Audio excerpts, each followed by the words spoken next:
Hello guys, welcome back for another video of Service Reset My Car. Today I'm going to show you fuse box locations of a Volkswagen Golf 7. It's a 2014 model. I'm going to show you where it is located. There are two fuse boxes. The first one, probably you know where it is. The second one is a little bit hidden, so I'm going to show you where to find it. Before we start, our YouTube channel is Service Reset My Car. Have a look at our channel. We have more than 250 other videos about cars, tips and tricks on how to reset some surface indicators, oil indicators.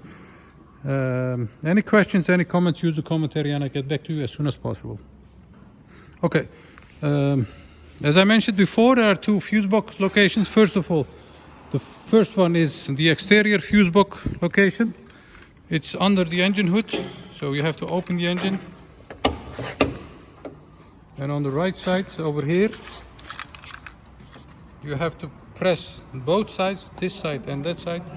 Press that and then there is the fuse box locations for the exterior. And these are also fuse boxes, main fuse boxes, some relays on the exterior fuses of the Golf 7. The second one you might not know is the interior box location. That's a bit hidden. That's inside the car. Open the car and then under the steering wheel you have to open this area, take it down, and you have to pull it from the bottom and it comes out. And when we look over here, there are also some fuses for the interior options of this car. These are the interior and the exterior fuse boxes of the Golf MT7.